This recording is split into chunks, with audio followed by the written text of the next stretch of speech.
அஸ்ஸலாமு அலைக்கும் வரஹ்மத்துல்லாஹி வபரகாத்துஹு. அல்ஹம்துலில்லா அஸ்ஸலாத்து வஸ்ஸலாமு அலா ரசூலில்லா முஹம்மது இப்னி அப்துல்லா அம்மாபாத்.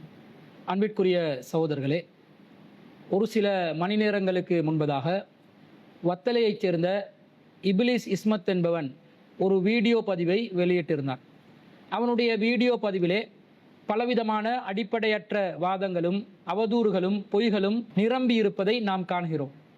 அவற்றுக்கு பதில் சொல்வதற்கு முன்பதாக மக்களில் பொதுவானவர்கள் மார்க்க ரீதியான சில சந்தேகங்களை எழுப்பி இந்த திருமண விவகாரம் ஒட்டிய இத்தா காலம் சம்பந்தப்பட்ட சில சந்தேகங்களை எழுப்பியதன் காரணமாக அதற்கு விளக்கம் அளித்துவிட்டு பிறகு இந்த இப்லீஸ் இஸ்மத் என்பவன் என்னென்ன பொய்களை எல்லாம் பரப்பியிருக்கிறான் என்பதை பற்றி விளக்கம் சொல்லலாம் என நினைக்கிறேன்.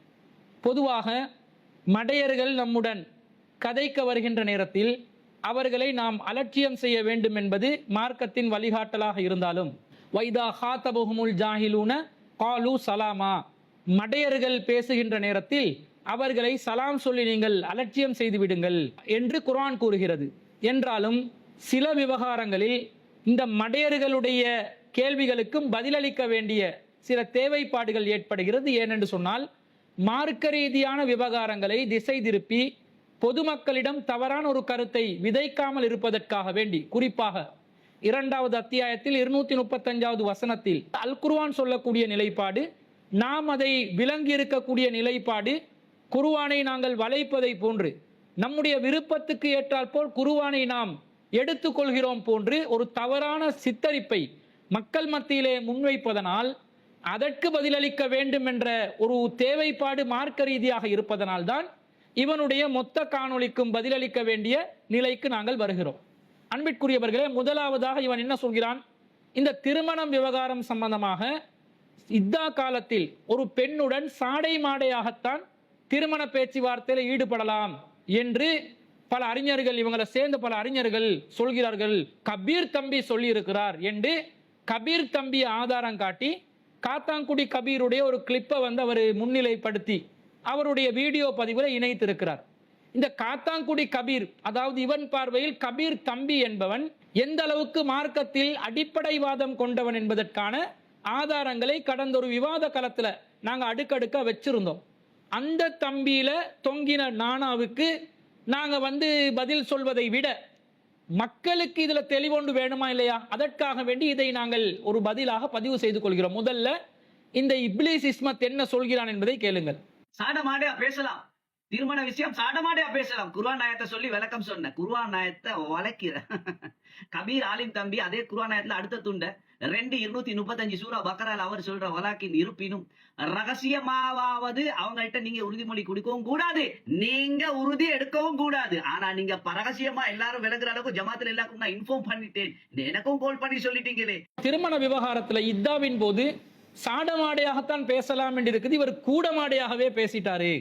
அடுத்தது இவர் உலகத்துக்கே ரகசியமா கூட அவங்க கிட்ட உறுதிமொழி கொடுக்க கூடாதுன்னு அல்லாஹ் சொல்ல இவர் உலகத்துக்கு என்ன செஞ்சாரு, பகிரங்கப்படுத்திட்டார் போன்ற சில செய்திகளை உள்ளடக்கி இந்த இப்லீஸும் இந்த வசனத்தை நாங்கள் திரிவுபடுத்தி சொல்வதை போன்று, இந்த வசனத்துக்கு மாற்றமாக நடப்பதை போன்று ஒரு சித்தரிப்பை மேற்கொள்கிறான். அன்பிற்குரிய சகோதரர்களே, முதல்ல இந்த வசனம் என்ன சொல்கிறது?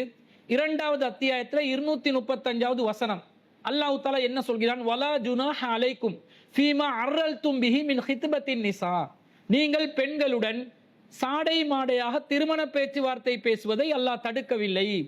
அவ் அக்னன்தும் ஃபீ அன்ஃபுசிக்கும், அல்லது அவர்கள் திருமணம் முடிப்பதை நீங்கள் மனதால் எண்ணுவதை அல்லாஹ் தடுக்கவில்லை.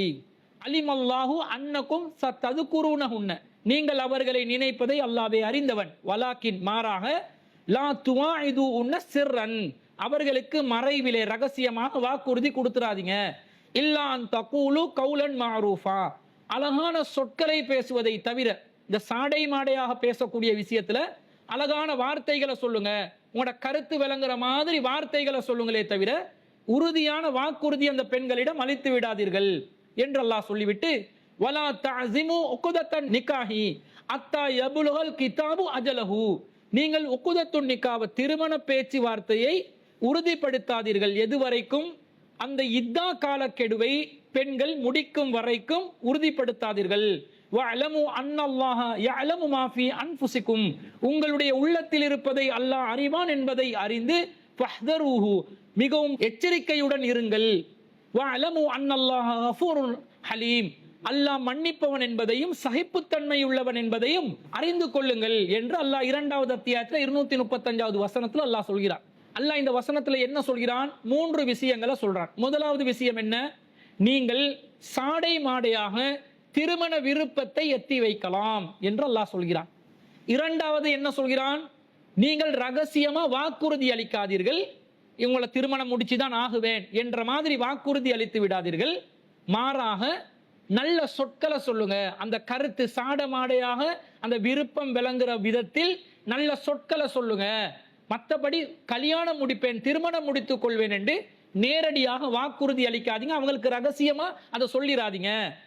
3வதாக அல்லாஹ் சொல்கிறான், இத்தா காலத்தில் திருமணத்தை உறுதி பண்ணாதீங்க. திருமணம் முடிப்பதாக அந்த பெண்ணோட பேச்சுவார்த்தை நடத்தி, இனி திருமணம் தான், இத்தனாம் தேதி திருமணம் தான், அந்த பெண்ணுடன் திருமணம் செய்வதற்கான அனைத்து ஏற்பாடுகளும் செய்கிறோம் என்று திருமணத்தை நீங்க உறுதி செய்து கொள்ளாதீர்கள் என்று அல்லாஹ் 3 விஷயத்தை சொல்றான். இப்ப இத்தா நேரத்துல சாடை மாடையாக அல்லாஹ் விருப்பத்தை தெரிவிக்கலாம் என்கிறார். நான் இத்தா நேரத்தில் குறித்த பெண்ணுடன் சாடை மாடையாகத்தான் திருமண விருப்பத்தை தெரிவித்திருந்தேன், உறுதியாக நேரடி வார்த்தைகளால் தெரிவிக்கவில்லை. அதே நேரத்தில் ரகசியமா அந்த பெண்ணிடம் வாக்குறுதி அளித்தேரான்னு கேட்டால் ரகசியமாக எந்த வாக்குறுதியும் அளிக்கவில்லை. அதே போல திருமணத்தை அந்த பெண்ணுடன் கதைத்து நிச்சயதார்த்தம் நடத்தி உறுதிப்படுத்தினேனான்னு கேட்டா உறுதிப்படுத்தவில்லை. நானாக திருமணத்தை எண்ணளவிலும் உறுதிப்படுத்திக் கொள்ளவில்லை, அந்த பெண்ணோடு பேச்சுவார்த்தை நடத்தியும் உறுதிப்படுத்திக் கொள்ளவில்லை. அப்ப இவங்க ஒரு ஆடியோவை காட்டுறாங்க. என்ன ஆடியோ காட்டுறாங்க? இத்தாவிற்கு பிறகு அந்த பெண்ணை திருமணம் முடிக்கவிருக்கிறேன் என்று நான் ஒரு தனி நபரிடம் சொன்ன செய்தியை ஆதாரமாக காட்டி, அது அந்த இப்லீஸ் இஸ்மத் என்பவன் தான் என்னுடன் பேசுகிறான். அவனுடைய இன்கமிங் கால் தான் வருது. அந்த ஸ்கிரீன்ஷாட்டை கூட நான் போடுறேன். இன்கமிங் கால்ல நான் ஒரு இப்படி வீடியோ வெளியிட்டு இருக்கிறேன், இதுல இப்படி ஒரு விஷயம் நடக்குது, அது என்ன நிலவரம் என்று கேட்கும் போது நீங்க அவசரப்பட்டு இப்படி வீடியோ போடுறீங்க, இதுல என்ன நீங்க என்னிடம் கேட்டிருக்க கூடாதா, விசாரிச்சிருக்க கூடாதா, நான் கால் பண்ணேன், நீங்க ஆன்சர்ல இருந்து அந்த உரையாடல் போகுது. அதற்கு பிறகு இத்தல் இருக்கிற எந்த பெண்ணையும் யாரும் அழைத்து வரவில்லை. அதே நேரத்தில் குறித்த பெண் இத்தா முடிந்த பிறகு இன்ஷா அல்லாஹ் நான் திருமணம் முடிப்பதற்கு நினைத்திருப்பதை தான் அவரிடம் நான் எப்படி சொல்றேன்? குறித்த பெண்ணை இத்தா முடித்த பிறகு நான் திருமணம் செய்யவிருக்கிறேன் என்ற வார்த்தையை சொல்றேன். அது ஒரு தனிநபரிடம் நான் சொன்ன வார்த்தை. சிடிஜே ஹெட் ஆபீஸ்ல தான் வலிமாவை கொடுக்க போறோம், சிடிஜே ஜமாத்துக்கு எல்லாம் ஃபுல்லா அறிவிச்சிட்டோம் என்பது எல்லாம் எந்த சூழ்நிலையில் அது பேசப்படுகிறது? ஒரு சிலர் என்னிடம் பேசுகிறார்கள், நீங்க திருமணம் முடித்து விட்டதாக, 2ஆம் திருமணம் செய்து விட்டதாக எங்களுக்கு தகவல் கிடைக்குது, அது உண்மையா என்று கேட்கிறாங்க. அப்போதுதான் நான் சொல்கிறேன், நான் இதுவரை 2ஆம் திருமணம் செய்யவில்லை. இன்ஷா அல்லாஹ் அப்படி செய்வதாக இருந்தால் அடுத்தவர்களை போன்று ரகசியமாக அக்கது என்ற பெயர்ல கள்ளக்காதல் திருமணம் செய்து கொண்டிருக்கிறார்களே, இந்த மாதிரி திருமணம் இல்லாமல் அதை என்னுடைய ஜமாத்திலே அறிவித்து ஜமாத்தில் நேரடியாக சிடிஜே ஹெட் ஆபீஸ்ல தான் அந்த திருமணத்தை நடத்துவேன் என்று சொன்ன செய்தியை தான் ஹெட் ஆபீஸ்ல தான் திருமணம் நடக்குமா, இவர் முடிவு செஞ்சிட்டாரு என்று அறிவிக்கிறாங்க. இன்னும் சிலர் கேட்கிறார்கள், இந்த இஸ்மத்தை போன்ற கள்ள கபோதிகள் கூட சிலர் வினவினார்கள், இவர்கள் நல்லவர்கள் என்று நினைத்து நம் மீது நல்லெண்ணம் கொண்டவர்கள் என்று நினைத்து, நான் தனிப்பட்ட முறையில் அல்லாஹ் சொல்கிறானே, அவ் அக்னன்தும் ஃபீ அன்ஃபுசிக்கும், உங்களுடைய உள்ளத்திலே நீங்கள் எண்ணி இருப்பது தவறு கிடையாது என்று அல்லாஹ் சொல்வதை நினைத்து நான் இவர்களிடம் சொல்கிறேன், நான் திருமணம் முடிக்கத்தான் நினைச்சிருக்கிறேன். இன்ஷா அல்லாஹ் இத்தா காலம் முடிந்த பிறகு யாரெல்லாம் என்னிடம் பேசுகிறார்களோ அவர்களுக்கெல்லாம் இத்தா காலம் முடிந்த பிறகு குறித்த பெண்ணுடன் திருமண பேச்சுவார்த்தை நடத்திவிட்டு தான் இன்ஷா அல்லாஹ் திருமணம் முடிக்க இருக்கிறேன் என்று என்னுடைய எண்ணத்தை தான் சொல்றேன். அந்த எண்ணத்தை இவருடன் பேசும் பொழுது அந்த வார்த்தையை பிடிச்சு கொண்டு என்ன சொல்றாங்க? திருமணத்தை இவர் முடிவு செஞ்சிட்டாரு, திருமணத்தை கன்ஃபார்ம் பண்ணிட்டாரு. திருமணத்தை கன்ஃபார்ம் பண்ணது நான் கன்ஃபார்ம் பண்றதுக்கு முன்னாடி உலகத்துக்கே கன்ஃபார்ம் பண்ணி கொண்டு வச்சவர் யாரு? இந்த இப்லீஸ் இஸ்மத்தா இல்லையா? தனிநபரிடம் பேசக்கூடிய ஒரு சொல்ல கள்ளத்தனமாக ரெக்கார்டிங் பண்ற பழக்கம் உள்ள இது போன்ற அயோக்கியர்கள் என்ன செய்வார்கள்?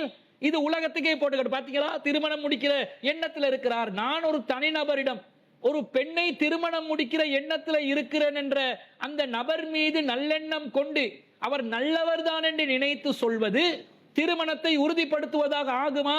ஒரு வாதத்திற்கு, ஒரு பேச்சுக்கு இவ்வாறு சொல்வது திருமணத்தை உறுதிப்படுத்துவதாகத்தான் அமையும் என்று யாராவது வாதிட்டால், மார்க்கத்தினுடைய நிலை என்ன?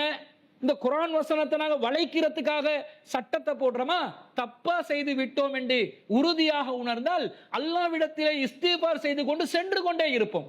அதுக்காக பார்த்தீர்களா, மார்க்கத்தை வளைக்கிறார்கள், இவர்களுக்கு தேவையானமாய் குர்ஆன் வசனத்தை சித்தரிக்கிறாங்க.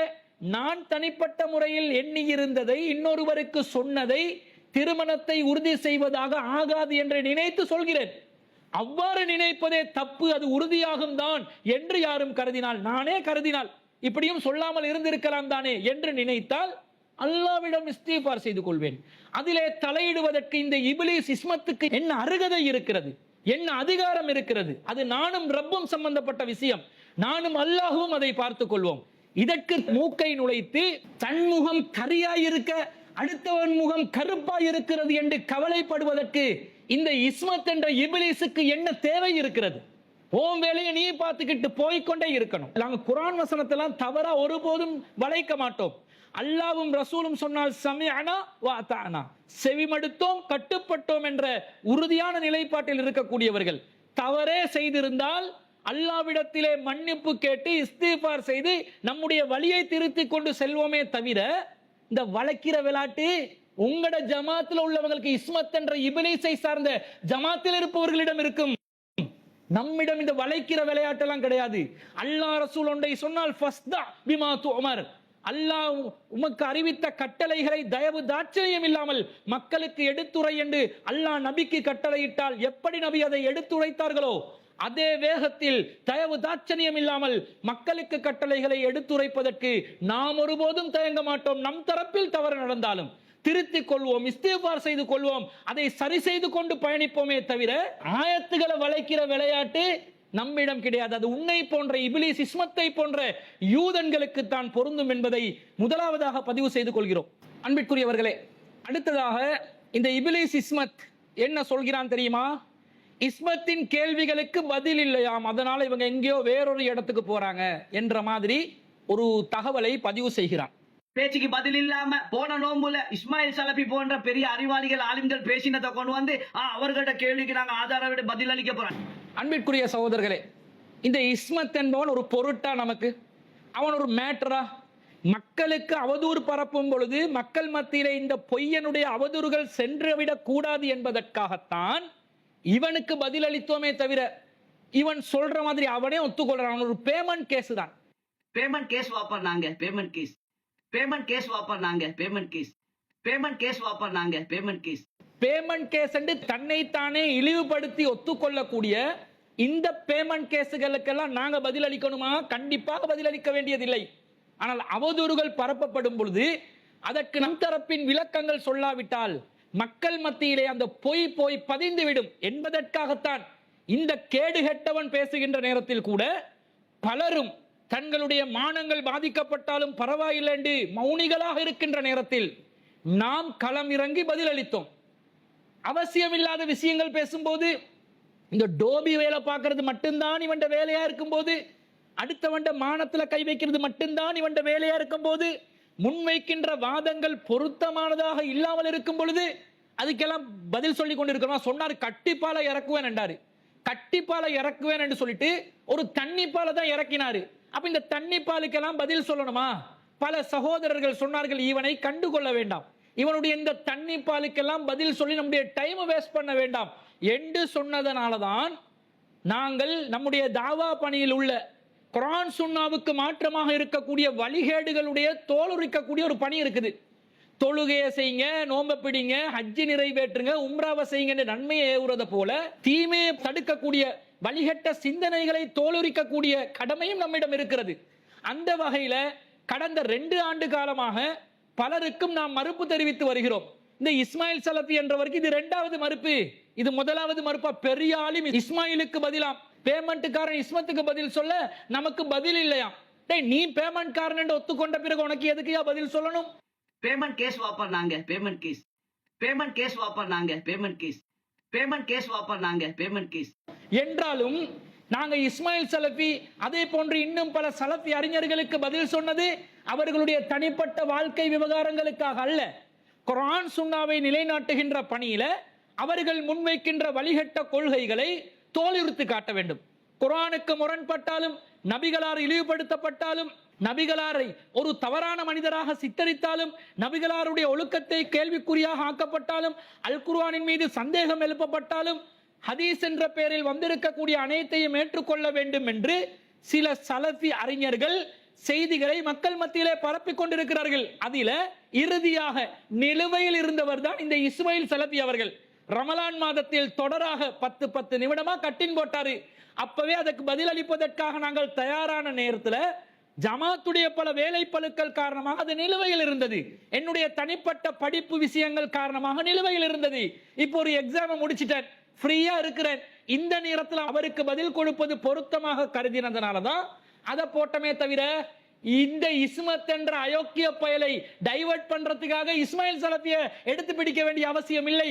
கடந்த 2 வருடங்களாக 24-25 நபர்களுக்கு வரிக்கு வரி பதில் கொடுத்து அவர்களுடைய மார்க்கத்தின் தவறான கொள்கைகளை நாங்கள் தோலுரித்து காட்டியிருக்கிறோம். இது நாங்க புதுசா கையில் எடுத்த ஒரு நிகழ்ச்சி நிரல் அல்ல. அதெல்லாம் இவனுக்கு தெரியுமா? அடுத்தவண்ட ஊருபலாய் கலுர டோபி வேலை பார்க்கிற இஸ்மத்துக்கு இது தெரியுமா? இபிலிஸுக்கு இது தெரியுமா? தெரியலண்டா. இஸ்மத் என்ற இபிலிசு ஓரமா இபிலிஸ் வேலை பார்த்து கொண்டிருக்கணுமே தவிர இந்த விஷயங்களுக்குள்ள ஊடுருவி நுழையக்கூடாது என்பதை அவன் புரிந்து கொள்ள வேண்டும். அடுத்ததாக இவன் கேட்கிறான், சிடிஜையில் ஆண்மை உள்ளவர்கள் இல்லையா? சிடியில இருப்பவர்கள் எல்லாம் ஆண்மை இல்லாதவர்களா என்று கேட்கிறான். சிடிஜேயினுடைய பொறுப்புதாரிகள் ஆண்மை இல்லாதவர்கள், அவனும் ஆம்பளை இல்லை. சிடிஜில ஆண்மை உள்ளவர்கள் இருக்கிறார்களா இல்லாதவர்கள் இருக்கிறார்களா? இஸ்மத்துக்கும் இஸ்மத் குடும்பத்துக்கும் போய் அதை நிரூபிச்சு காட்டணுமா?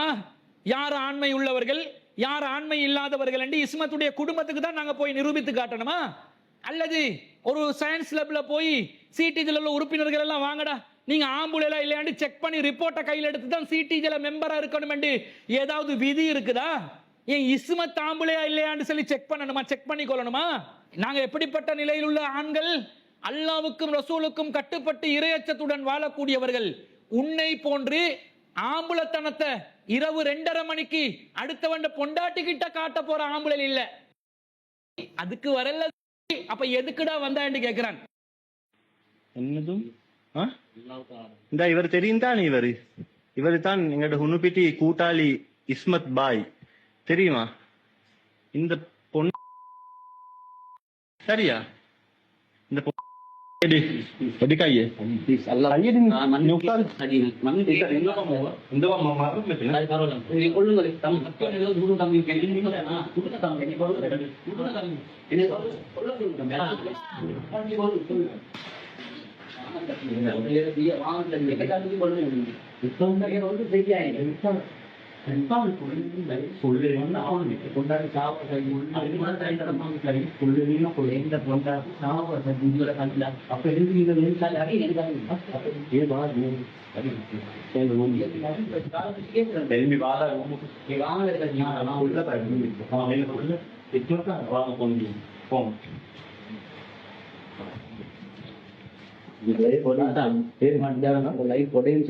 என்னோடையுமா அப்ப ஏண்ட வைஃப் இல்ல தாத்தா சாவுவா சஜி அவக்கு சோமி இல்ல சோமில சுத்தி எங்க வரு சஜி அதுக்கு வர இல்ல சஜி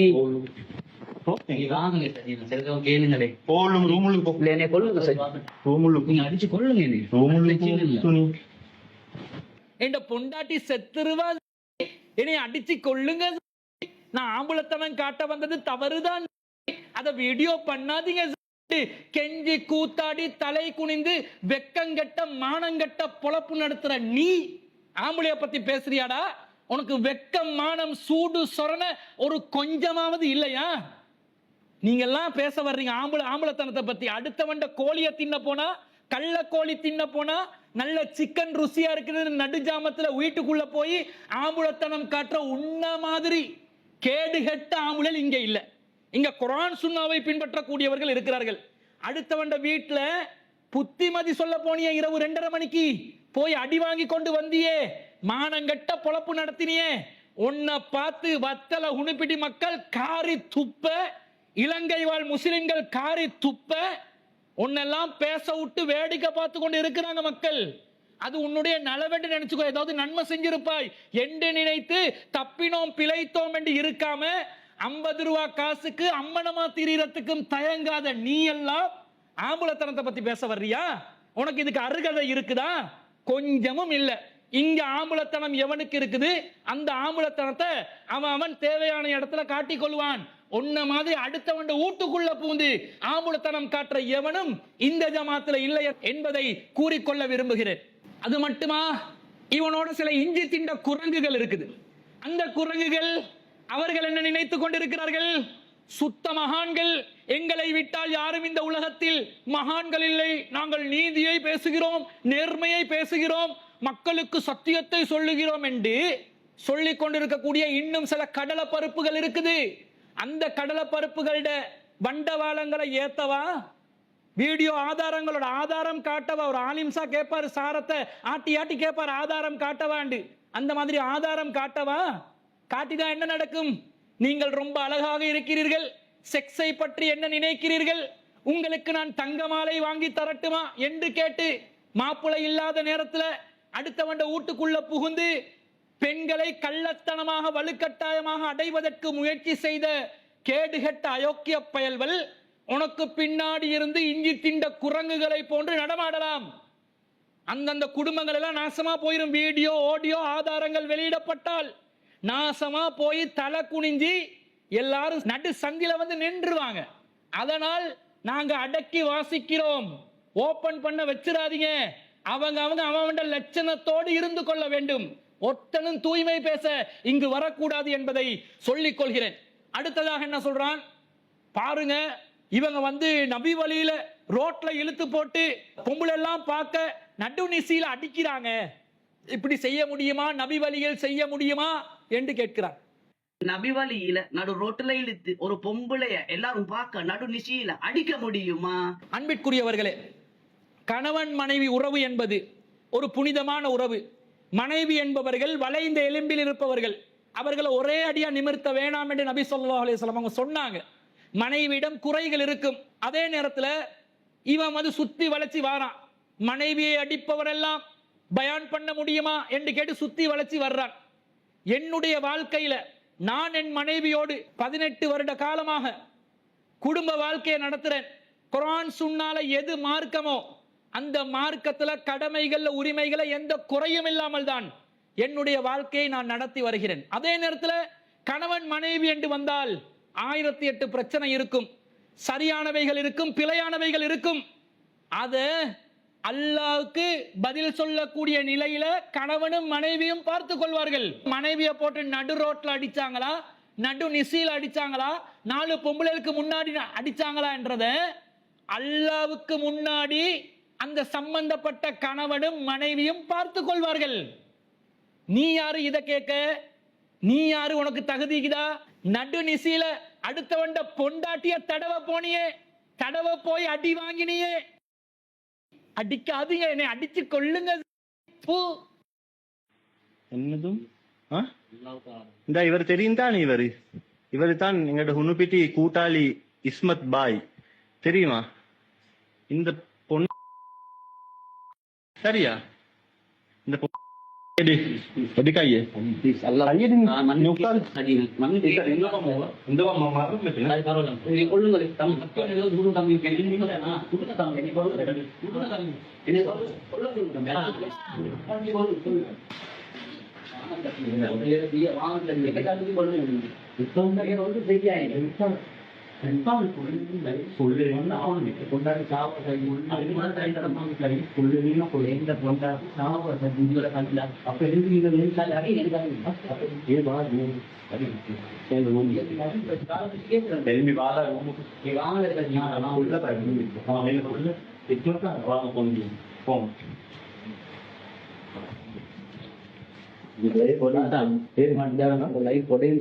என்னோடையுமா அப்ப ஏண்ட வை இல்ல தாத்தா சாவுவா சஜி. அவக்கு சோமி இல்ல, சோமில சுத்தி எங்க வரு சஜி? அதுக்கு வர இல்ல சஜி. கேளுங்களே, கொள்ளுங்க, அடிச்சு கொள்ளுங்க. வெக்கம் இல்லையாடா? நீ எல்லாம் வந்து கலிசன் உடுத்தா பேசுறாய் இந்த சமூகத்துல. ஒன்னெல்லாம் ஒரு ஆளா மதிச்சு உண்ட பேச்சை எவனாவது இனிமேல் கேட்பானா? நீ அடிச்சு கொள்ளுங்க, என் பொண்டாட்டிக்கு தெரியப்படுத்தாதீங்க, அவன் நோயாளி, அவன் கேட்கிறான். டேய், அவக்கு நோயன்றதுனால இங்க வந்தாய் அதை பண்ணு கேட்கிறான். வெக்கங்கெட்ட மானங்கெட்ட பொழப்பு நடத்துற நீ நடுநீசியில பொம்பளை அடிக்கிறத பத்தி பேசலாமா? நீ நடுநீசியில வேலிப்பாயாம இரு. நீ நடுநிசில அடுத்தவண்ட பொண்டாட்டிட கையை தடவுறதுக்கு முயற்சி செய்யாம இரு. குடும்ப பெண்கள் குளிப்பதை எட்டி பார்த்து சொந்த மனைவியிடம் யாரெல்லாம் அடிபட்டான் என்றத பட்டியல் போடவா? பெண்கள் குளிக்கிறதை எட்டி பார்க்கிற கலிசடைகள் பேச வருது. பெண்கள் குளிக்கிறதை எட்டி பார்த்து ஓட்டலை எட்டி பார்க்கிற கலிசடைகள் எல்லாம் அடுத்தவனை பத்தி பேச வருது. நடுநிசியில பொம்பளை அடி. இவருக்கு சரியான கவலையா, இவருக்கு கவலை வந்துருச்சாம். ரோட்ல வந்து பொம்பளைக்கு அநியாயம் செய்யறதுனால தான் இஸ்மத் பேச வந்துட்டானாம். ரோட்ல வந்து ஒரு பொம்பளைக்கு அநியாயம் நடந்து அப்படி ஒரு பிரச்சனை ரோட்டுக்கு வந்ததுக்கு பிறகு தான் இஸ்மத் பேச ஆரம்பிச்ச. டேய், இத பேசுறதுக்கு நீ யாரு? அடுத்த பெண்களை அடைவதற்கு அநியாயமாக திரிந்த நல்ல குடும்பங்களை நாசமாக்குவதற்காக களமிறங்கிய ஒரு சாபக்கேடு, ஒரு கலிசடை. நீ இத பேசலாமா? இத பேசக்கூடாது. அப்துல் ராசிக்கோ அவருடைய குடும்பமோ, ஜமாத்தில் ஏனைய நிர்வாகிகளோ அவங்களோட குடும்பமோ, ஜமாத்தில் உள்ள தாயிகளோ ஏனைய குடும்பங்களோ, அவர்களும் அல்லாஹ்வும் பார்த்துக் கொள்வார்கள். நீ அதுல தலையிட வேண்டிய அவசியம் இல்லை. நீ எதுக்கு தலையிடுற தெரியுமா? உனக்கு இந்த மானங்கெட்ட பொழப்பு, அடுத்தவண்ட மானத்தை யூடியூப் தளங்கள்ல ஏத்தி நீயும் உன்னை போன்றவர்களும் பிச்சை பொழப்பு நடத்துறீங்களடா, சண்டைய காட்சியாக்கி பொழப்பு நடத்துறீங்களடா, அடுத்தவண்ட மானத்தை காட்சியாக்கி பொழப்பு நடத்துறீங்களடா. உங்களுக்கு இது ஒரு சாபக்கேடு. அது ஹராமா போய் நின்றும் அடுத்தவண்ட மானத்துல விளையாடி நீ டாலர் எடுத்து சாப்பிட்டா நீ உருப்படுவியா? உனக்கு அது ஹலாலா அமையுமா? அதை சிந்தி. அடுத்தவங்களை பத்தி பேசி இவர் என்ன செஞ்சாராம்? யூடியூப்ல ஏத்துவாரா? பேசினோன்னு இவர் பெரிய சப்ஸ்கிரைபர்ஸ் ஃபாலோவர்ஸ் நிறைஞ்ச பெரிய ஹீரோவா. முகன் உள்ள சமூக வலைத்தளங்கள்ல டோபி வேலை பார்க்கிற, வண்ணான் வேலை பார்க்கிற நீ குடும்பத்தை பத்தி ரொம்ப அக்கறைப்பட்டுட்டானா. பெண்களுக்கு அநீதி இழைக்கப்படுகிறதாம். அதனால வந்து இவர் என்ன செய்வாராம்? உடனே எத்தனை பொம்பளை கிட்ட ஜனாசாவை மீட்டெடுத்து தாரன் என்று 30,000 40,000 வசூல் செஞ்சு கொரோனா கால பகுதிகளில் மக்களை ஏமாத்தி திரிந்தவர்கள் யார்? ஆதாரத்துடன் வெளியிடட்டுமா? இதெல்லாம் தேவையா? இதெல்லாம் பேசினா என்ன நடக்கும்? எத்தனை பெண்களிடம் என்னென்ன பேச்சுவார்த்தை, என்னென்ன சல்லாபங்களில் நீயும் உன்னை போன்றவர்களும் ஈடுபட்டு இருக்கிறார்கள் என்பதை பட்டியல் போட்டா வத்தல உனிப்பிட்டி பக்கத்துல கலிசன் இல்லாம தான் நடமாட வேண்டிய ஒரு சூழ்நிலை ஏற்படும். எனவே கவனமா இருக்கணும். வீட்டுல திருந்தி இருக்காட்டி ஊரான்தான் திருத்துவான் என்ற ஒரு நிலை ஏற்படலாம். அந்த நிலையை கவனத்தில் கொண்டு அடங்கி இருக்கணும். இல்லாம திரும்ப திரும்ப வந்தால் இன்ஷா அல்லாஹ் எந்த விதத்தில் அதை கையாள வேண்டும் என்பதை நாங்களும் அறிந்துதான் வைத்திருக்கிறோம். பேமெண்ட் கேஸ் வாப்பா, நாங்களாம் பேமெண்ட் கேஸ் என்றார். பேமெண்ட் கேஸ் வாப்பா நாங்க, பேமெண்ட் கேஸ். பேமெண்ட் கேஸ் வாப்பா நாங்க, பேமெண்ட் கேஸ். பேமெண்ட் கேஸ் வாப்பா நாங்க, பேமெண்ட் கேஸ். அதே பேமெண்ட் கேஸ் தான் ஒன்றுக்கு லாய்க்கற்ற ஒரு பேமெண்ட் கேஸாக இருக்கக்கூடிய இஸ்மத், இப்லீஸ் இஸ்மத் என்று சொல்வதில் எந்த தவறும் இல்லை. அடுத்தது சிடிஜே அநீதி இழைத்து விட்டதாம். ஒரு பெண் புகார் செய்தார். அந்த புகாரை வற்புறுத்தி வாபஸ் வாங்க வைத்தார்கள். இது அநியாயம் இல்லையா? இந்த அநியாயத்தை தட்டி கேட்க வந்து விட்டார் மன்மத ராசா. அவர் பேசுறத கேளுங்க. கடந்த திங்கட்கிழமை சிடிஜேல ஒரு விசாரணை காலையில 10 மணிக்கு இருந்த ஞாயிற்றுக்கிழமை ராவோட ராவா அநீதி இழைக்கப்பட்டு அழுது புலம்பிக் கொண்டு வந்து கல்பு வெந்து நொந்து வந்த ஒரு பொம்பளைக்கு நியாயம் எடுத்து கொடுக்கறதுக்கு பதிலா வற்புறுத்தி அவங்க திருப்ப அநியாயத்தை தான் செஞ்சாங்க. அன்பிற்குரியவர்களே, இந்த ஜமாத்தை பொறுத்தளவுல இது நீதியாக நடக்கக்கூடிய ஜமாத். ஒருபோதும் அநீதியாக நடக்க வேண்டும் என்பது நம்முடைய நிலைப்பாடு கிடையாது. வலியவனுக்கு ஒரு நீதி, எளியவனுக்கு ஒரு நீதி என்ற சட்டம் இந்த ஜமாத்தில் கிடையாது. எனது மகள் பாத்திமா திருடினாலும் கை வெட்டுவேன் என்று சொன்ன நபி வழியின் அடிப்படையில் நடக்கக்கூடிய ஒரு ஜமாத்தாக இருக்கிறோம். விரல் அசைக்கின்ற சுண்ணத்துக்காக வேண்டிய விரல்கள் வெட்டப்பட்டு சுண்ணாவை நிலைநாட்டியதற்காக ஊர் நீக்கம் செய்யப்பட்டு உயிர் தியாகம் செய்யப்படுகின்ற அளவிற்கு அல் குர்ஆனுக்கும் சுன்னாவுக்கும் முக்கியத்துவம் கொடுக்கக்கூடியவர்கள் நாங்கள். யாருக்காகவும் வளைந்து, யாருக்காகவும் மறைத்து, யாருக்காகவும் கூனி குறுகி இந்த ஜமாத் நடக்காது. அல்லாஹ்வும் குர்ஆன்ல சொல்கிறான், 4வது அத்தியாயத்தில் 135வது வசனத்தில், யா அய்யுஹல்லதீன ஆமனூ கூனூ கவ்வாமீன பில் கிஸ்தி ஷுஹதாக லில்லாஹ். நம்பிக்கை கொண்டவர்களே, நீங்கள் அல்லாஹ்வுக்காக சாட்சி கூறுவர்களாகவும் நீதியை நிலைநாட்டக்கூடியவர்களாகவும் நீங்கள் இருக்க வேண்டும். வலவ் அலா அன்புசிக்கும், அது உங்களுக்கு எதிராக இருந்தாலும் சரி, அவில் வாலிதைன், உங்களுடைய பெற்றோர்களுக்கு எதிராக இருந்தாலும் சரி, வல் அக்ரபீன், உங்களுடைய உறவுக்காரர்களுக்கு எதிராக இருந்தாலும் சரி, ஐயகுன கனியன் அவ் ஃபகீரன், அவன் பணக்காரனாக இருந்தாலும் ஏழையாக இருந்தாலும் அவன் விஷயத்துல நீதி செலுத்துங்க அல்லாஹ் சொல்கிறான். ஃபல்லாஹு அவுலா பிஹிமா ஃபலா தத்தபிஉல் ஹவா அன் தஅதிலு, அல்லாஹ் அவர்கள் அனைவருக்கும் பொறுப்பாளன். பணக்காரனா இருந்தாலும் ஏழையா இருந்தாலும் அல்லாஹ் பொறுப்பாளன். நீங்கள் நீதியை நிலைநாட்டுவதில் மனோ இச்சையை பின்பற்றாதீர்கள் என்று அல்லாஹ் சொல்கிறான். இந்த வசனத்துக்கு ஏற்பட நாங்கள் நடந்து கொள்கிறோம். எங்களுக்கே எதிராக இருந்தாலும் நீதி தவற மாட்டோம்.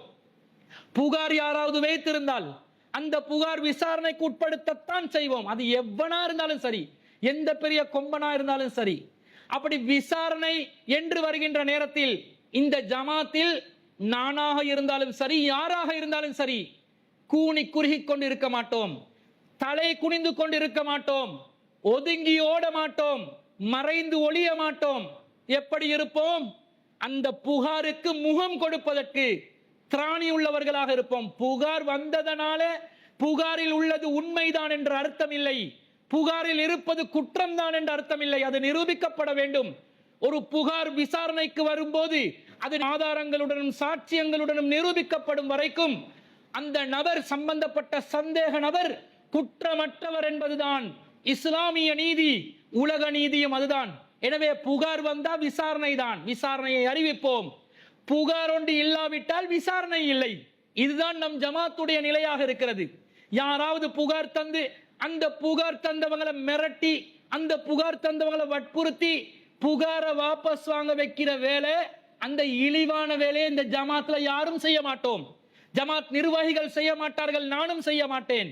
புகாருக்கு உட்பட்டவராக நானா இருந்தாலும், ஜமாத் தலைவராக இருந்தாலும், எந்த நிர்வாகியா இருந்தாலும், எந்த தாகியாக இருந்தாலும் பின்வாங்கி பின்னங்கால் பிடரில் படுவதற்கு ஓட மாட்டோம். அல்லது என்னை அடிச்சு கொள்ளுங்க, வீடியோ எடுக்காதீங்க, என்ற பொண்டாட்டிக்கு காட்டாதீங்க, நான் அதுக்கு வரல, எதுக்குடா வந்தாய் என்று கேட்கும் போது இல்ல என்னை அடிச்சு கொள்ளுங்க, அடுத்த வண்ட காலடியில போயிட்டு மண்டியிட்டு கண்ணீர் வடித்து கதறி அழுந்த பெட்டைகளை போன்று இந்த ஜமாத்தில் யாரும் இருக்க மாட்டோம். என்னதும் இந்த இவர் தெரியும் தான், இவரு தான் எங்கட ஹுனுபிட்டி கூட்டாளி இஸ்மத் பாய், தெரியுமா? இந்த பொண்ணு சரியா? இந்த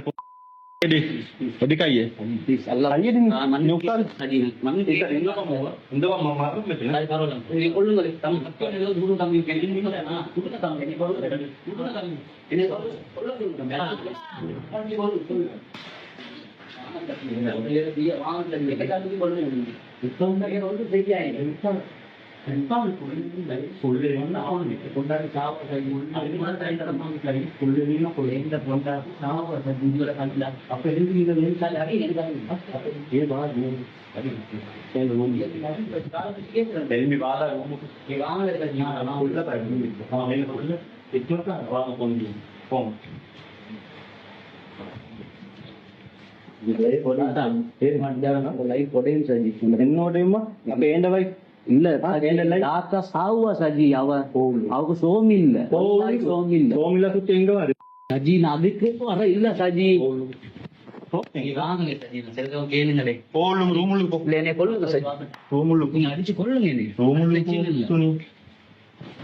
தைரியமாக முகம் கொடுக்கக்கூடியவர்கள், சரியோ பிழையோ, சரியானதோ இல்லையோ, ஆதாரம் இருக்குதோ இல்லையோ, விசாரணை என்று வந்தால் களம் இறங்குவோம். அந்த பெட்டை வேலை பார்க்கிற வேலையை இந்த ஜமாத்துல யாரும் செய்ய மாட்டாங்க. யார் புகார் தந்தாலும் சரி, யாருக்கு எதிராக புகார் தந்தாலும் சரி, இந்த விஷயத்தில் நீதியாக நடக்கக்கூடியதில் ஒரு துளி அளவு கூட நாங்கள் தடம் புரள மாட்டோம். ஒன்ன மாதிரி அடுத்த வண்ட பொண்டாட்டிய தடவை போய் அடி வாங்கி இழிவுபட்டு வெக்கம் இல்லாம வீடியோக்கு முன்னாடி பேச்சு வேற, இதுல வேற மானத்தை பத்தி பேசுறீங்க. மானங்கெட்ட ஜெம்மங்கள் வீடியோக்கு முன்னாடி சிரிச்சு கொண்டு தாடிய தடவி தடவி என்று தாடிய தடவி தடவி வீடியோ முன்னாடி வெக்கம் இல்லாத நிலை.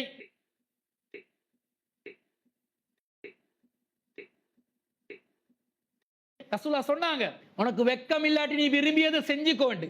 அந்த வெக்கம் இல்லாதவன் விரும்பியதை செய்யக்கூடிய நிலையை தான் இந்த வத்தல உணுப்பிட்டி இபிலிஸ் இஸ்மத்தின் சாயலில் நாங்கள் பார்த்து கொண்டிருக்கிறோம்.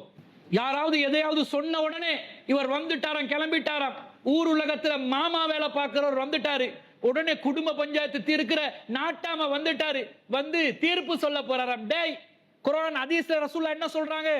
தெளிவாக ரசூல் ஸல்லல்லாஹு அலைஹி வஸல்லம் அவர்கள் சொல்கிறார்கள், இன்னல்லாஹ கரிஹ லக்கும் ஸலாசன், அல்லாஹ் 3 விஷயங்களை உங்களிடத்திலே வெறுக்கின்றான். கீல வகால, சொல்லப்பட்டது இவர் சொன்னார் என்று சொல்வது, சம்பந்தப்பட்டவர்கள் இல்லாமல் சொல்லப்பட்டது. இன்னார் சொன்னார், அந்த இன்னார் என்னாரோ அந்த அன்னாருடைய வண்டவாளங்களை நாங்க போட்டு படம் காட்டினோம் என்று வைங்க, அந்த அன்னாரும் முடிஞ்சு நீயும் முடிஞ்சு என்ற அளவுக்கு கேவலமான நிலையில ரசூலுல்லாஹ் சொன்ன ஹதீஸுக்கு மாற்றமா கீல வகால, சொல்லப்பட்டது அவர் சொன்னார் இவர் சொன்னார் என்று பேசுறது அல்லாஹ் வெறுக்கிறார். அல்லாஹ் வெறுக்கக்கூடிய காரியத்தை செய்யக்கூடிய இபிலிஸாக இஸ்மத் இருப்பதை பார்க்கிறோம். சஹீஹுல் புகாரில 1477வது ஹதீஸ். அல்லாஹ்வும் குர்ஆன்ல சொல்கிறார் 104வது அத்தியாயத்துல 1வது வசனத்துல, வைலுல் லிகுல்லி ஹுமஸத்தின் லுமஸா, குறை கூறி புறம் பேசும் ஒவ்வொருவனுக்கும் கேடுதான். அந்த கேடு கெட்டவனாக, அல்லாஹ்வுடைய சாபம் இறங்கக்கூடிய பாவத்தை செய்யக்கூடியவனாக இபிலிஸ் இஸ்மத் இருப்பதை பார்க்கிறோம். அடுத்ததாக இபிலிஸ் வந்துட்டாரு. எதுக்கு வந்துட்டாரு? இந்த மக்கள் மத்தியில இவர் நம்மளை கோர்த்து விடுறாராம். நாங்க பயந்து நடுங்கிட்டோமா, எங்களோட தொடையெல்லாம் நடுங்கிருச்சாம். என்னையா, சாரா புலஸ்தீனிய யாரு வந்து கல்யாணம் கட்டி கொடுத்தது? நாசிக் நீங்க வாப்பாவா என்று கேட்கிறான் வத்தலை இபிலிஸ் இஸ்மத். இந்த நாட்டுல இனவாதம் துவேஷம் எல்லாத்தையும் உருவாக்கி சாரா ஜஸ்மின் புலஸ்தீனுக்கு வந்து கல்யாணம் முடிச்சு கொடுத்து யாருடா வலிப்போமிட் கொடுத்து? யாரு வாப்பா? ரசிகா வாப்பா சாரா ஜஸ்மின் வலிப்போமிட் கொடுக்க. சாரா புலஸ்தீனியாக இருக்கட்டும், யாராக இருக்கட்டும், 18 வயதுக்கு மேலாக இருந்தால், தான் இஸ்லாத்தை ஏற்க விரும்புவதாக சொன்னால், யாருடைய வற்புறுத்தலும் இல்லை என்று சொன்னால், மனமுவந்து இஸ்லாம் சத்தியம் என்பதை ஒப்புக்கொள்கிறோம் என்று சொல்லி வந்தால், இன்னமும் இந்த ஜமாத் வாசல் திறந்துதான் இருக்குது. உங்களை மாதிரி சட்ட பிரச்சனை வரும், முட்டை பிரச்சனை வரும் என்று ஓடி ஒளிய மாட்டோம். இஸ்லாம் என்ற சத்தியத்தை எத்தி வைப்பதற்காகத்தான் இந்த ஜமாத். அல்லாஹ்வின் ஒளியை ஊதி அணைப்பதற்கு பலரும் சூழ்ச்சி செய்யும் போது, நாங்கள் அல்லாஹ்வின் ஒளியை முழுமைப்படுத்துவதற்காக களம் இறங்குபவர்கள். இஸ்லாத்தை எத்தி வைப்பதுதான் நம்முடைய தலையாய பணியாக இருக்கும் போது, ஒருவர் நான் இஸ்லாத்துக்கு தானாக வருகிறேன் என்று வந்தால் அவர் விரும்பி வருகிறாரா? பொருள் ஆசைப்பட்டு வர்றாங்களா? கொள்கை விளங்கி வர்றாங்களா? அவங்களா யாருடைய வற்புறுத்தலும் இல்லாம வர்றாங்களா? சட்ட ரீதியான ஆவணங்கள் செய்வதற்குரிய அந்த வயதை அவர்கள் அடைந்திருக்கிறார்களா? அவர்கள் விருப்பத்தை தெரிவித்து கடிதம் தருவார்களா? தாராளமாக வாசல் திறந்திருக்கிறது. களிமா சொல்லி கொடுக்க வந்தவங்க தான் நாங்க. ஒரு ஆம்பளை புள்ள ஒரு பொம்பளை புள்ள வர்றாங்க, 2 பேரும் வீடை விட்டு வெளியேறிட்டாங்க, திருமணம் முடிச்சு வைக்க சொல்றாங்க. இலங்கை நாட்டுல சட்டம் என்ன சொல்லுது? அவங்க 2 பேர் கல்யாணம் முடிக்க இயலாவா? அவங்க கல்யாணம் முடிக்கிறதா இருந்தா யாராவது அவங்களோட உம்மா அப்பா இருந்தா மட்டும்தான் முடிக்க முடியும், திருமணம் செய்ய முடியும் என்றுதான் இலங்கை நாட்டு சட்டம் சொல்கிறதா? என்ன சட்டம் தெரியும்? மார்க்கமும் தெரியல, சட்டமும் தெரியல. இந்த பேமெண்ட் காரன் தானே. பேமெண்ட் கேஸ் வாப்பர்னாங்க, பேமெண்ட் கேஸ். பேமெண்ட் கேஸ் வாப்பர்னாங்க, பேமெண்ட் கேஸ். பேமெண்ட் கேஸ் வாப்பர்னாங்க, பேமெண்ட் கேஸ். பேமெண்ட் காரனுக்கு இது தெரியாதுதான். பேமெண்ட் காரனிடம் இதை எதிர்பார்க்க முடியாதுதான். 2 பேர் விரும்பி 18 வயசுக்கு மேலா இருந்து திருமணம் செய்வதாக இருந்தால் ஒன்னாலையும் தடுக்க முடியாது, உண்ட வாப்பவாலையும் தடுக்க முடியாது. அது அவர்களுடைய விருப்பம். மார்க் அடிப்படையில் 2 பேரை திருமணம் செய்து வைப்பதற்கு வழி அவசியமா? அதற்கான வழிகள், சாட்சிகள் அந்தந்த ஜமாத்துகள் செஞ்சு கொண்டுதான் இருக்குது. ஒவ்வொரு ஜமாத்திலையும் திருமணம் முடிச்சு வைக்கிற லிஸ்டுகளை வெளியே எடுத்து போட சொல்றீங்களோ, ஜமாத்துகளுக்கு மத்தியில பிரச்சனைகள் உருவாக்க சொல்றீங்களோ, அந்த நேரத்தில் சாரா புலஸ்தீனி ஸ்ரீலங்கா தௌஹீத் ஜமாத் என்ற அமைப்பை அணுகிறால் அந்த அமைப்பினூடாக திருமணம் முடித்து வைக்கப்படுகிறது.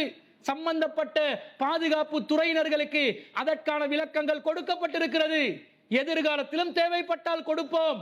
ஒளியவில்லை, அன்றும் ஒளியவில்லை, இன்றும் ஒளியவில்லை, நாளைக்கும் ஒளிய மாட்டோம். தாராளமாக முகம் கொடுப்போம். என்ன பிரச்சனை இருக்கிறது? அனைத்தையும் சட்ட ரீதியாக செய்திருக்கிறோம்.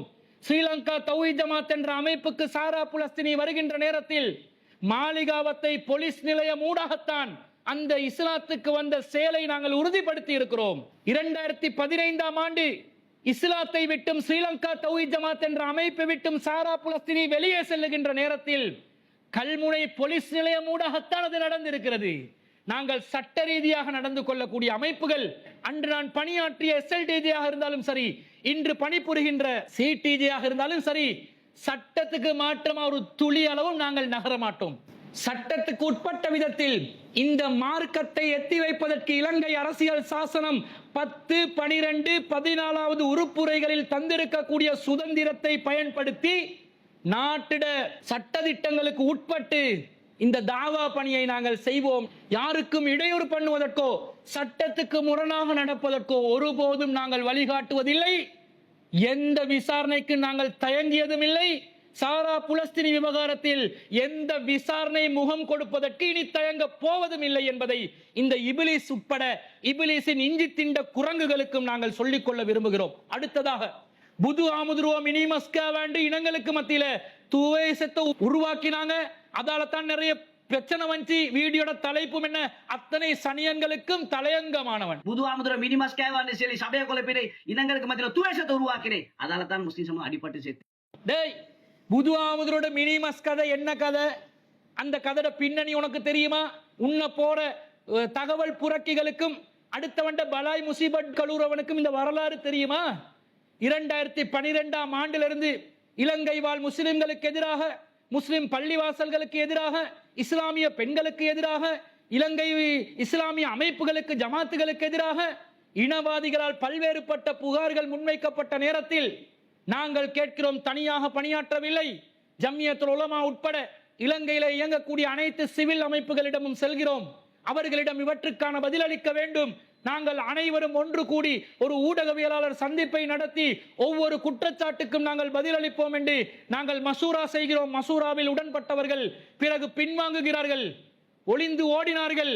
பிறகு நாங்கள் தனித்தனியாக அந்த அமைப்புகளை போயிட்டு நம்முடைய அமைப்பால் சந்தித்து பேசினோம். ஏன் வாக்குறுதி மீறப்படுகிறது? ஏன் ஊடகவியலாளர் சந்திப்பு நிராகரிக்கப்படுகிறது? அவர்கள் மசூரா கூடுவார்கள், ஒளிந்து ஓடி விடுவார்கள். இதுதான் வரலாறு கண்ட உண்மை என்று சில முக்கியஸ்தவர்கள் பதில் கூறுகிறார்கள். அப்போதுதான் ஜமாத் தீர்மானித்தோம், இவற்றுக்கு பதிலளிக்க வேண்டும். முஸ்லிம் உரிமை ரககனிமு என்ற பெயர்ல 14 குற்றச்சாட்டுகளுக்காக நாங்கள் பதிலளித்து இருக்கிறோம். அந்த 14 குற்றச்சாட்டு என்னென்றாவது இந்த இபிலிஸுக்கு தெரியுமா? இந்த இபிலிஸ் அந்த குற்றச்சாட்டுகளுக்கு நான் கொடுத்த பதில்கள் என்னன்றதையாவது விளங்கி வச்சிருக்கிறானா? அனைத்து முஸ்லிம் சமூகத்துக்காகவும் பேசிய குரல், SLTJ என்ற அமைப்புக்காக பேசிய குரல் அல்ல, தௌஹீத் ஜமாத்துக்காக பேசிய குரல் அல்ல, தீனுல் இஸ்லாம் என்ற சத்தியத்தை நிலைநாட்டுவதற்காக பேசிய குரல். விவாத அழைப்புகளை கூட நாங்கள் ஏற்றுக்கொள்வதற்கு தயார் என்று நெஞ்சு நிமிர்ந்து முஸ்லிம் அல்லாத இனவாதிகளுக்கு துணிச்சலுடன் பேசிய உரை. டேய், நீ தங்க எழுத்தால எழுதி வைக்க வேண்டிய உரைடாது. அதை கேட்காம அதுல என்ன கண்டென்ட் தெரியாம மினிமஸ் கதையை சொல்லி ஊரை கிளப்பி விட்டாராம். ஊர்ல மக்கள் எல்லாம் குழம்பிட்டாங்களாம். ஓ, இந்த இலங்கை நாட்டுல கலவரம் அப்துல் ராசிக் காலத்தான் வந்துச்சா? 1915 கம்பள கலவரம் வந்து அப்துல் ராசிக் தான் காரணமா? இன்னும் அண்மை காலத்துல 2000 மாவனல்ல கலவரம் வந்து அப்துல் ராசிக் தான் காரணமா? 2014 அலுத்கம கலவரம் வந்து அதுக்கு அப்துல் ராசிக் தான் காரணமா? 2018 கண்டி கலவரம் வந்து அப்துல் ராசிக் தான் காரணமா? அவன் காரணத்தை ஏற்படுத்துறான். இனவாதிக்கு ஒரு துணுக்கு இருந்தாலும் அந்த துணுக்கை வைத்துக் கொண்டு அவன் இனவாதத்தை கிளப்புவான். அது அரசாங்கங்களும் ஆட்சியாளர்களும் அதை அடக்க தெரிந்து வைத்திருக்க வேண்டும். அதை விட்டு எல்லாரும் கிளம்பிட்டாங்க. பேச்சு கேட்டோன்னே எல்லாரும் கிளம்பி, எந்த ஆண்டுல பேசினு உனக்கு தெரியுமா? இந்த பேச்சு எந்த வருஷத்துல பேசினது தெரியுமா? அது கூட தெரியாம ஒரு அந்த பேச்சை பேசி ஒரு வருஷத்துக்கு பிறகு ஒரு இனவாதி வழக்கு தாக்கல் செய்கிறான். அந்த வழக்கினுடைய நிலை என்ன? அது நீதிமன்றத்துக்கு சென்றது.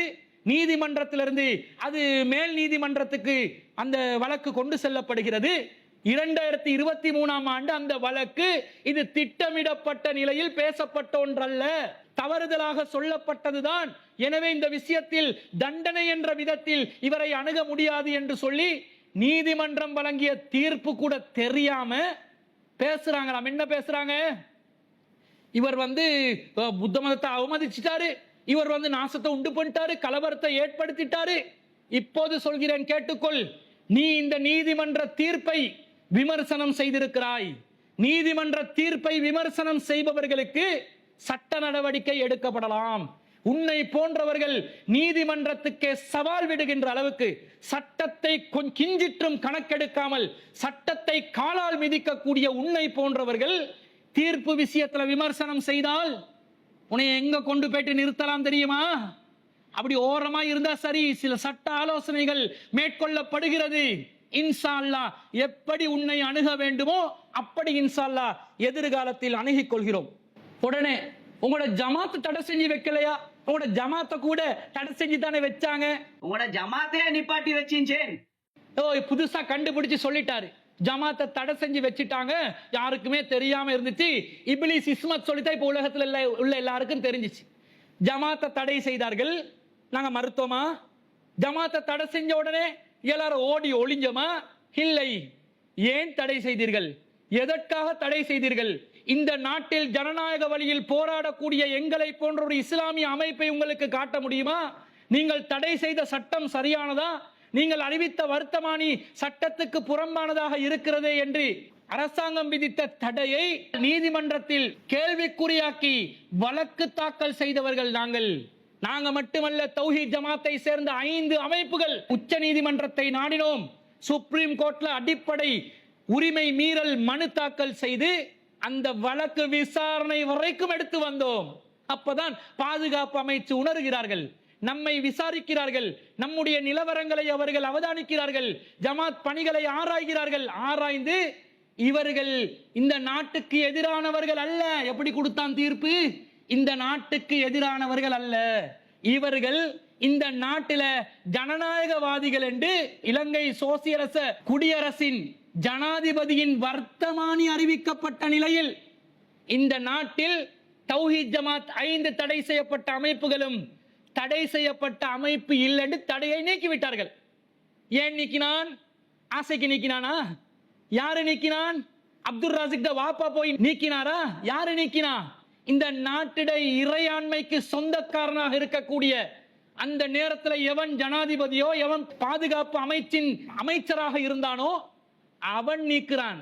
தடை நீக்கப்பட்டு விட்டது. தடை நீங்கினதுதான் அவன் புலனாய்வுத்துறையினுடைய முழுமையான அறிக்கைகளை எடுத்து இவர்கள் அடிப்படைவாதிகள் அல்ல, இவர்கள் ஜனநாயகவாதிகள் தான், எனவே தடை நீக்கப்படுகிறது. இலங்கை வரலாற்றில் குறுகிய காலகட்டத்தில் தடை நீக்கம் செய்யப்பட்ட அந்த மகிழ்ச்சியான செய்திக்கு சொந்தக்காரர்களாக தௌஹீத் ஜமாத் இருக்கிறோம். காரணம், நம்முடைய மடியில் கனமில்லை, வழியில் பயமில்லை, போராடினோம், நீதிமன்ற போராட்டம் நடத்தினோம், பாதுகாப்பு அமைச்சுக்கு அறிக்கைகள் ஊடாக அவர்கள் விளங்கிக் கொள்கிறார்கள். இவர்கள் அப்பாவிகள், இவர்கள் இந்த நாட்டில் இரத்தத்தை உரிபவர்கள் அல்ல, இரத்தத்தை தானம் செய்பவர்கள் என்பதை விளங்கி தடையை நீக்குகிறார்.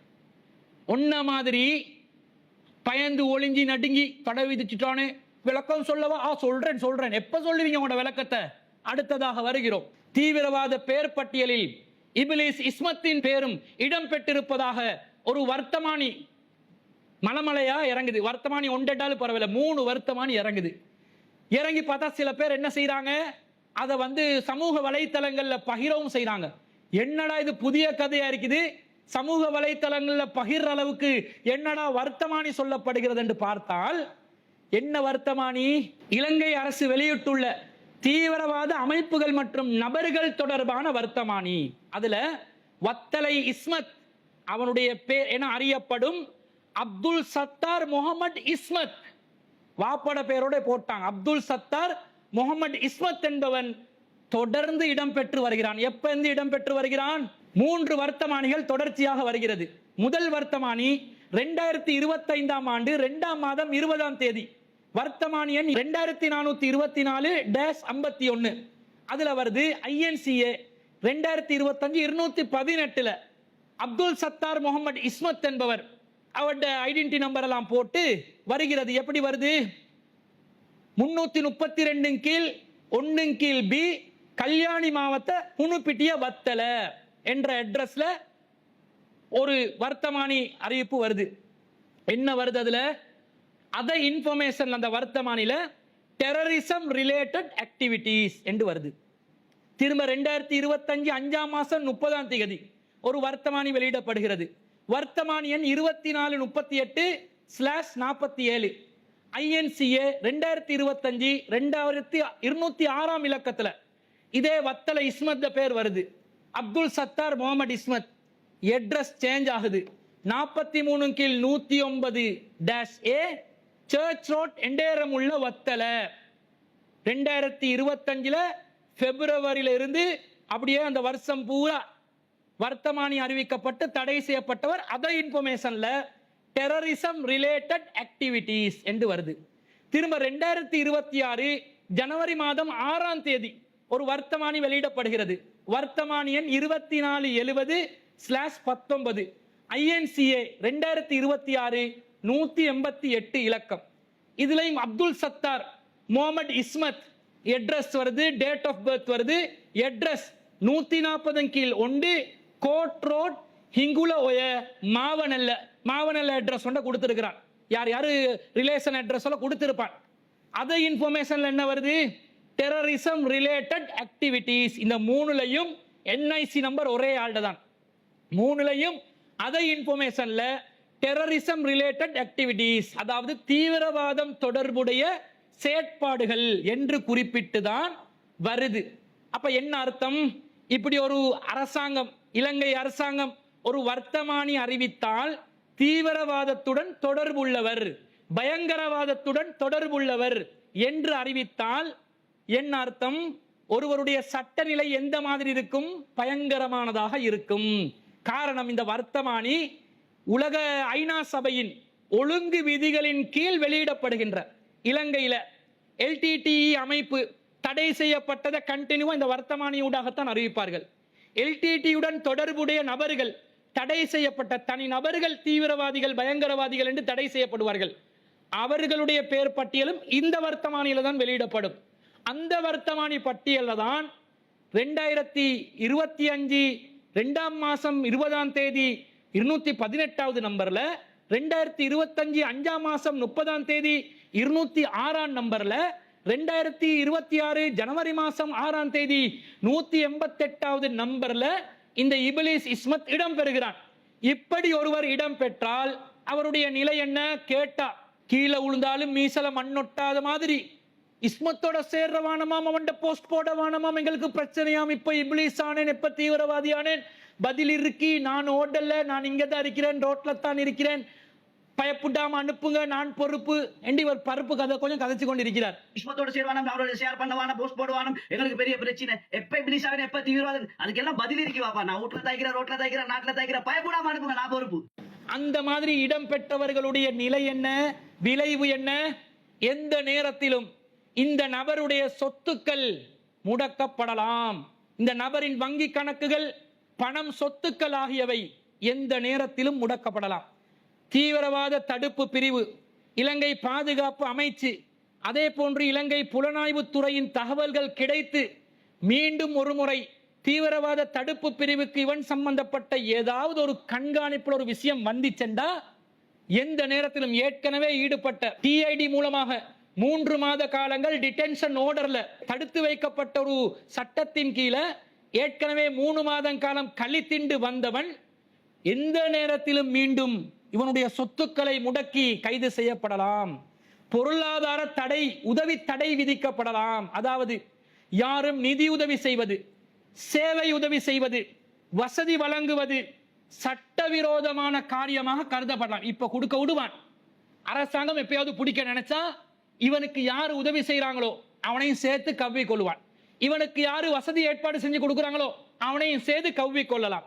அதே போல பயண கட்டுப்பாடு விதிக்கப்படலாம். அதாவது வெளிநாட்டு செல்லுதல் அல்லது நாட்டுக்குள்ள நுழைதல் தொடர்பான தடைகள் எந்த நேரத்திலும் விதிக்கப்படலாம்.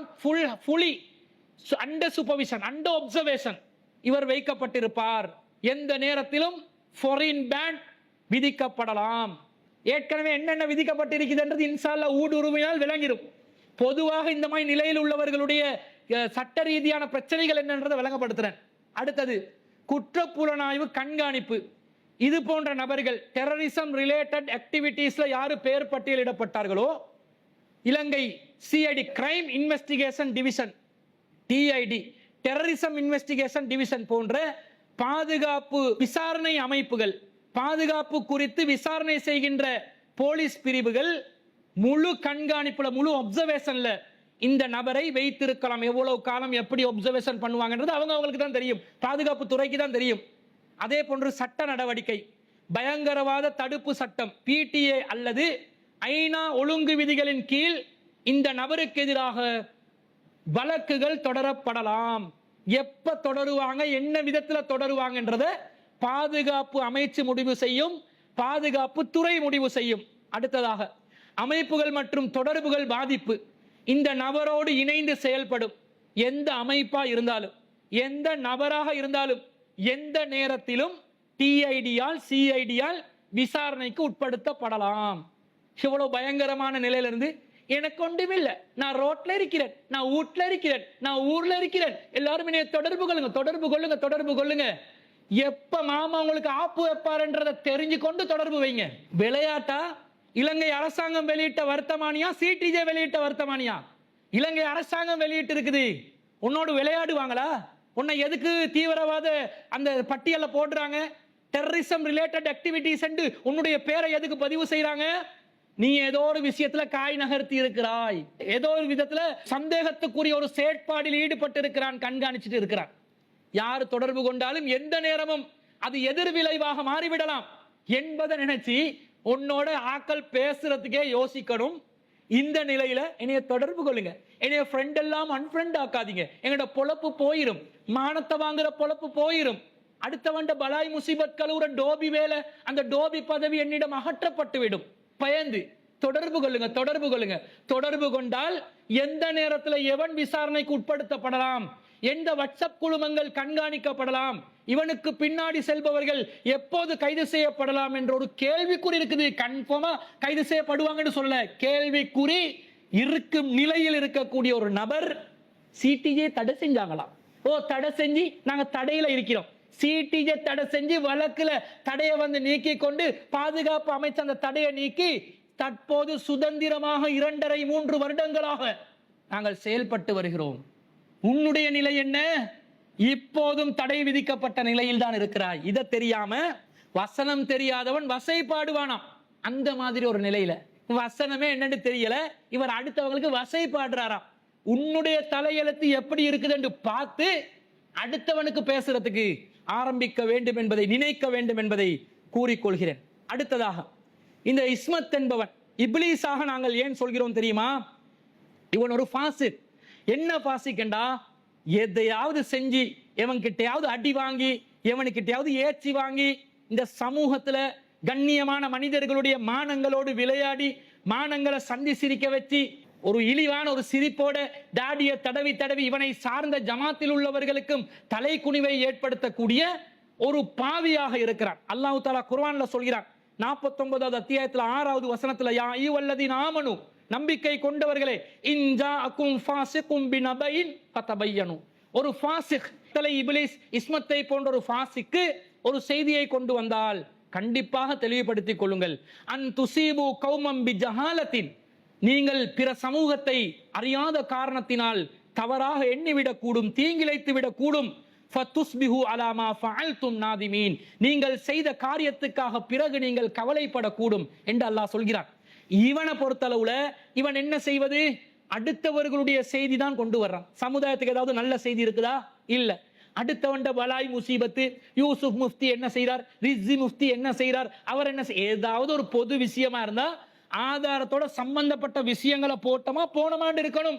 அதை விட்டுட்டு அவட வீட்டு வருமானம் என்ன, இவர்ட வீட்டு வருமானம் என்ன, அவட குசினிக்குள்ள என்ன இருக்குது, இவட குசினிக்குள்ள என்ன இருக்குது, இதை தேடுற, அடுத்தவண்ட குறை தேடி அடுத்தவண்ட விஷயங்களை ஊடுருவி பிணம் திண்ணியாக இருக்கக்கூடிய ஒரு ஃபாசிக் இந்த வத்தலை இப்லீஸ் என்பவன். அது மாத்திரமல்லாமல் இந்த குர்ஆன் வசனத்தின் படி இந்த ஃபாசிக் கொண்டு வர்ற எந்த செய்தியா இருந்தாலும் தீர ஆராயாமல் முடிவெடுக்கவே கூடாது. அடுத்ததாக என்ன, இவன் மக்களில் மிகவும் மோசமான ஒரு நிலையில் இருப்பவன். இந்த இஸ்மத் என்பவன் பலருக்கு பலவிதமான அநீதிகளை செய்திருக்கிறான்.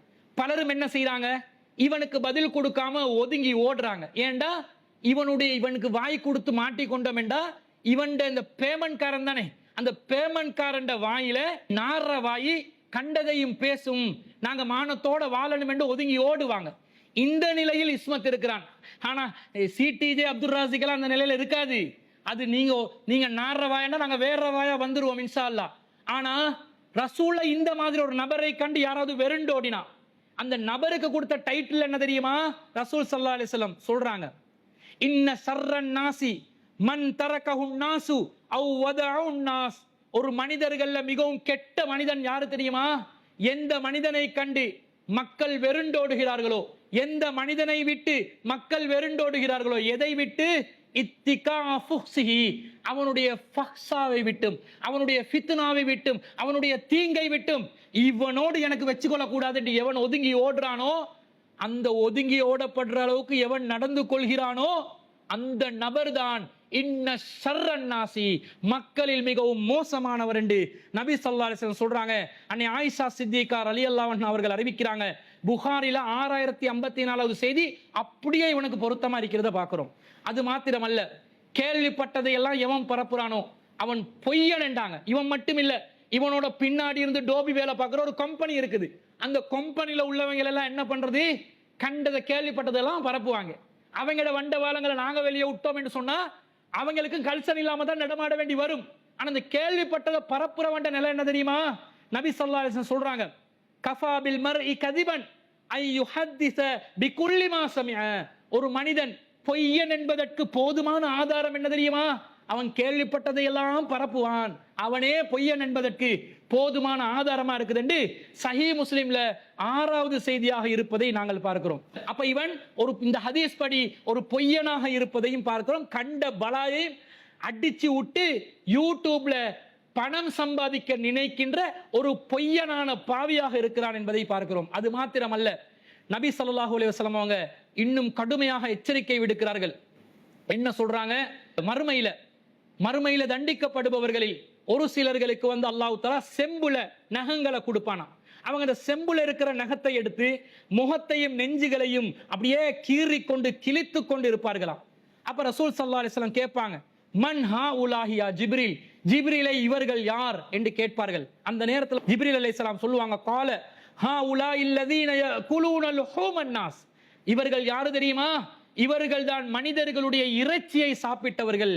வயகஊன ஃபீ அராலிஹிம், அவர்களுடைய மானங்களுடன் விளையாடியவர்கள் என்று நபி ஸல்லல்லாஹு அலைஹி வஸல்லத்துக்கு ஜிப்ரீல் அலைஹிஸ்ஸலாம் சொன்ன செய்தி அனஸ் இப்னு மாலிக் ரலியல்லாஹு அன்ஹு அவங்க அறிவிக்கிறாங்க. அபூதாவுதுல 4235வது செய்தியா பதிவு செய்யப்படுது. பிறர் மானங்களுடன் விளையாடி பிறருடைய இறைச்சியை சாப்பிடக்கூடிய இவர்கள் மறுமையில் செம்புல நகம் கொடுத்தல்லா, அதால மூஞ்ச கீத்திக்கோ, உன்னுடைய மேனிய கீத்திக்கோ, தாடிய தடவை கிடைக்காது மறுமையில. முகத்தை கீறி கொண்டு நெஞ்ச கீறி கொண்டு இருக்க வேண்டிய ஒரு இழிநிலை இந்த இஸ்மத்தை போன்ற இப்லீஸ்களுக்கு ஏற்படும் என்ற எச்சரிக்கை நபிமொழிகளில் இருப்பதை பார்க்கிறோம். அது தலை நிமிர்ந்து பேசினோன்னே நினைக்கிறது வந்து நான் ஃபிட்டு, பாடி ஃபிட்டு, இவர்கிட்ட வந்து பாடி ஸ்ட்ராங், பேஸ்மெண்ட் வீக் எந்த அளவுக்கு இருக்கும் என்று சொன்னா, நெல் நிமிர்ந்தால் தலை குனியும், வெறும் புல் தான் நிமிர்ந்து நிற்கும். புள்ளி இது, அந்த புள்ளி எப்படி காட்டுது? நெல்லு மாதிரி காட்டுறது, பாடி ஸ்ட்ராங் என்ற மாதிரி காட்டுறது. ஆனா பேஸ்மெண்ட் வீக். எந்த அளவுக்கு வீக்கான பேஸ்மெண்ட் என்று சொன்னா, இவருடைய பகுதியில கம்பா மாவட்டத்துல இப்னு மசூத் அரபிக் கல்லூரியில் அதிபர் நோமான் இன்ஆமி என்று சொல்லக்கூடிய ஒரு உஸ்தாத் அவர்கள், மதரசாவின் உஸ்தாத் ஒருவர், முதீர் ஒருவர், இந்த இஸ்மத்துக்கு எச்சரிக்கை செஞ்சு பார்க்கிறாரு, அட்வைஸ் கொடுத்து பார்க்கிறாரு. இவன் கேட்கிற மாதிரி இல்ல. அவங்களோட ஜமாத்தை சேர்ந்தவர்கள் தான். இவன் திருந்துவானான்னு பார்ப்போம். அவன் பொண்டாட்டியை கூப்பிட்டு அவருக்கு சொல்லி திருத்த பார்க்கிறாங்க. அவரும் இவனை திருத்துற மாதிரி இல்ல. அதுக்கு பிறகு என்ன சொல்றாரு? இவனுக்கு சொல்லி பார்த்துட்டோம், பொண்டாட்டிக்கு சொல்லிட்டு பார்த்துட்டோம், கேட்கிற மாதிரி இல்ல, எங்களுக்கு ஒண்ணும் இவனமாய் பேச இயலாது, அல்லாஹ்க்கு தான் நாங்க சாட்டுறோம், அல்லது மக்கள் பார்த்து ஏதாவது பண்ணுங்கடா இவனுக்கு என்று சொல்லி மக்களோட கையில பொறுப்பு கொடுக்கிறார். அதையும் கேளுங்க. இப்படித்தான் இப்ப அவருடைய விஷயமா நாங்க 3 தடவை அவரை ஒபிசியலா எடுத்து பேசிக்கிறோம். ஒன்று அகில இளைஞ ஜமியத்துல் உலமால இருந்து ஒரு 4 பேர் வந்து நானும் இருந்து என் ஆபீஸுக்கு அனுப்பிச்சு அவருக்கு நிறைய விஷயங்கள் சொல்லி கொடுக்கப்பட்டுச்சு. அவர் அந்த நேரத்துல எல்லாமே ஓகே பண்ணி போனார். திரும்ப அவர்கிட்ட கூத்த ஆரம்பிச்சாரு. அதுக்கு பின்னால அவரை நான் தனிப்பட்ட முறையில கூப்பிட்டு லேடிஸ் மதரஸ் ஆபீஸ்ல வச்சு அவருக்கு நிறைய புத்திமதிகள் சொல்லி, இதெல்லாம் விட்டுடுங்க, இதெல்லாம் அவ்வளவு நல்லம் இல்லை, இதால நிறைய விளைவுகள், பாதிப்புகள் எல்லாம் என்னென்ன தீங்குகள் வரும் அதெல்லாம் சொல்லப்பட்டு, அதுக்கு பின்னால நான் பேசினதை கூட இன்னொரு ரெக்கார்ட்ல இப்படி முக்கியமான கம்பா டிஸ்ட்ரிக்ட் தலைவர் என்னையோட இப்படி எல்லாம் பேசினாரு, அப்படி இப்படின்னு எனக்கு இதா பேசிட்டான். அதுக்கு பின்னால அவருடைய உறவினர்களுக்கு, அவங்க முக்கியமா அவரோட ஒய்ஃபுக்கு எங்களோட லேடிஸ் பக்கத்தை போட்டு இவருடைய விஷயத்த முழுமையாக இல்லாமக்க செல்லுங்க, இது பெரிய ஒரு பாரதூரம், அதிகமான பேட மானபங்கப்படுத்துறாரு, குறைகளை பேசுறாரு, சோதிக்கப்படுவாரு. அப்பயும் அவர் கைவிடுறதாக இல்லை. அப்ப எங்கட தரப்புல எல்லா முயற்சியும் பண்ணியாச்சு. அகில இலங்கை ஜமியத்துல் உலமாட தரப்புலையும் முயற்சிகள் பண்ணியாச்சு. வத்தல டிவிஷன் சார்பாகவும் முயற்சிகள் பண்ணியாச்சு. இதுக்கு மேலேயும் அவன் செய்யறா நாங்க இது நதவக்கலு அலல்லா, அல்லாஹ் மீதே நாங்க பொறுப்பு சாட்டுவோம். அல்லாவே அதுக்கு போதுமானவன். நிச்சயமா அவர் அண்மையில அவர் செய்யறது தவறென்று விலகி கொள்வார். உண்மையில உங்களுக்கு மட்டுமில்லை, எங்களுக்கும் சரியான மன உறுத்தல். இது இந்த அளவுக்கு தான் எங்களுக்கு போவையில்லை. இதை விட எங்களுக்கு போவையிலா. இதை விட போறேன்னு அவரை கொண்டாந்து கெட்டி போட்டு அடிச்சு அவரை இல்லாமக்கும். அது எங்களுக்கு செய்யலாம். எங்க நாங்க இருக்கிற நிலைமையில அது எங்களுக்கு செய்யலாம். அப்ப எங்களையால ஏண்டிய முயற்சிகள் செஞ்சோம். இப்ப நாங்க சொல்ற ஒன்றுதான், அவனுக்கு அவனி துவா செய்யுங்க, அதை செய்வோம். அவன் இந்த விஷயத்துல இருந்து விலகணும் என்று நாங்கெல்லாம் பிரார்த்திப்போம். இதுக்கு மேலேயும் அவன் செய்யறதாக இருந்தா அல்லாஹ் போதுமானவன். அல்லாட ஏற்பாட்டுல எது இருக்குதோ அது நடக்கும். ஜஸாக்குமுல்லாஹ் கைர். உங்களோட கவலைக்கு பாரக்கல்லாஹ் ஃபீக். அன்பிற்குரியவர்களே, ஏன் இந்த நிலைக்கு மார்க்கம் தெரிந்தவர்கள் கூட ஏன் வருகிறார்கள் தெரியுமா? அந்த அளவுக்கு இந்த சமுதாயத்துல ஃபித்னாவை கிளப்பக்கூடியவன். அல் ஃபித்னது அஷத்து மினல் கத்ல். ஃபித்னா என்பது, கலகம் என்பது கொலையை விட பெரியது, கடுமையானது என்று அல்லாஹ் தஆலா குர்ஆன்ல சொல்றான். ஃபித்னாக்காரன் இஸ்மத், ஃபித்னா செய்யும் இப்லீஸ் இஸ்மத். இவனுக்கு இப்லீஸ் என்று ஏன் பெயர் வச்சோம் என்று விளங்குதா? இந்த ஃபித்னாக்காரனால் பலரும் பாதிக்கப்பட்டு கொண்டிருக்கிறார்கள். இதனுடைய இறுதி விளைவு பொதுமக்களுடைய கையில், பொதுமக்கள் முடிவு செய்கின்ற நிலை உருவாகி விடலாம். எனவே இஸ்மத் அடங்கிக் கொள்ளணும், இஸ்மத் திருந்திக் கொள்ளணும், இஸ்மத் அவன் வேலையை பார்த்து கொண்டு இருக்கணும். மார்க்க ரீதியாக வென்றதனாலதான் இந்த கடைசி விஷயத்தையும் சொல்றோம். இதுக்காக இந்த தெருச்சண்டை பிடிக்கிற இந்த தெரு நாய்களுடன் தெருச்சண்டை பிடிக்கின்ற வேலைகளை செய்வதாக நாங்கள் இல்லை.